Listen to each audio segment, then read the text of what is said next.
Hello and welcome to Herbal History. In this episode we'll cover ginseng, known by the species name Panax ginseng. In this episode we'll cover the domestication of the species, followed by its historical uses. The common ginseng is a deciduous perennial herb within the genus Panax. It was domesticated from its wild subspecies, which is distributed in northeastern Asia, where it lived up until the beginning of the 20th century. But as of late, only a few ginseng plants existed in the natural world due to overuse of the wild resources and the destruction of its natural habitat. But the cultivated form still dwells and has grown heavily in northeastern China and the Korean peninsula. And unlike other plants of cultivated origin, no drastic physiological changes have occurred between the wild and cultivated forms. The only real differences between the wild and domesticated forms would be the growth cycle of this plant and the root morphology of this plant. In ancient times, the Chinese ginseng was grown as a medical herb with a long history of cultivation in northeastern Asia. The ancient Chinese, for instance, believed that the ginseng plant contained the crystallization of the essence of earth itself, or some unseen spirit of nature. Although more recent research has found that there are some chemical compounds such as ginseloids and peptides that can temporarily augment the nervous system, the cardiovascular system, the endocrine systems, and the immune system. Now on to the origins of this cultivated subspecies. In previous papers, such as one by Zhu et al., have documented a close relationship between Panax japonica and Panax ginseng, with both species being almost indistinguishable in leaf and floral morphologies. However, the genetic evidence suggested that hybridization with Panax japonicus was not involved in the cultivation and domestication of the cultivated ginseng. This indicates that domesticated ginseng is cultivated from pure-blooded wild ginseng. Wild ginseng is distributed from Russia to northeastern China, and there is great phenotypic diversity between these populations. The four major land races of domesticated ginseng also show similar levels of diversity and are in fact identified by their root morphology. The four land races include common, Baiantao, Shizu, and Gaoli. The common land race is found in northeastern China where it's cultivated. It has multiple cultivars. The Baiantao land race. The common land race has a short stubby taproot with many roots coming out like a bush, while the Baiantao has a long and slender root with fewer side roots. The Baiantao strain also shows a different growth rate in comparison to the common landrace. The Shizu landrace showed a vastly different, has more of a J shape to it.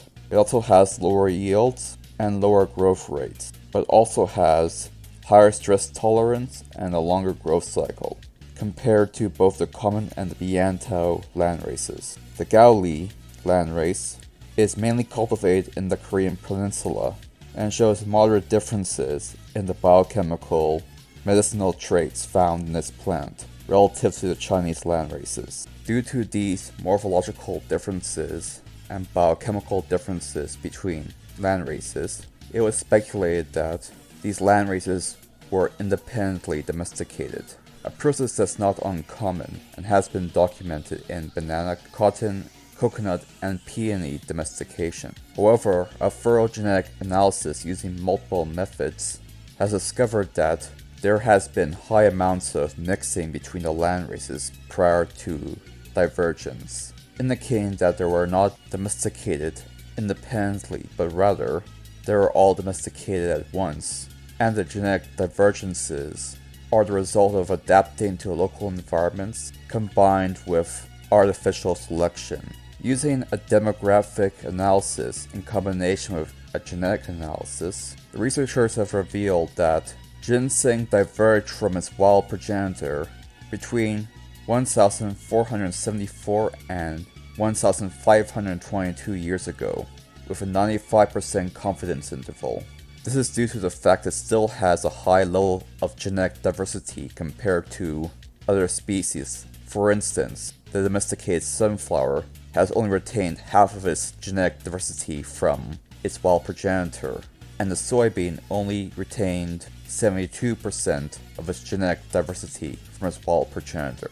But ginseng retained a greater level of both, indicating an earlier domestication event. Now on to its medical purposes.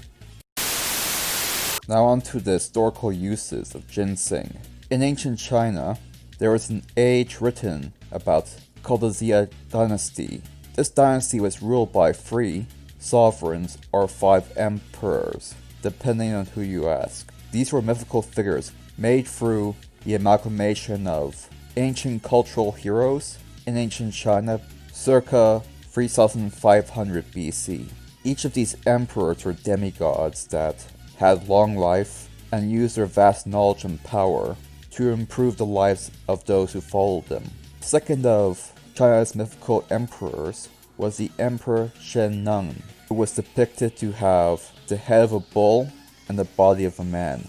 This emperor is said to have created Chinese medicine and Chinese farming technique. This mythical emperor was said to have tasted hundreds of herbs to test their medical value. Now, out of mythology and into reality, the ginseng plant was likely discovered over 5,000 years ago in Manchuria, China. This plant species takes up to 6 years to mature. It is likely that it was used originally as a food source by farmers and field laborers in ancient times. Many ancient Chinese records that are dated back over 3,000 years show that it was used for medical purposes for at least that amount of time. The old canon on Chinese medicine states that ginseng strengthens the soul, brightens the eyes, opens the heart, expels evil, and benefits understanding if taken for prolonged periods of time. Will invigorate the body and prolong one's life. The word ginseng comes from the Chinese word for manroot, due to its forked appearance which resembles the legs of a human. It was believed back in the day that the closer a plant resembled a human, the more potent the medical properties of this plant. Now on to a more specific use of this species. In Chinese mythology, the discovery of ginseng was Emperor Xin Yang's most notable contributions to herbal medicine, advocating the use of this plant to treat erectile dysfunction. That's right, it was used as a herbal form of Viagra, and you already know what's coming up next.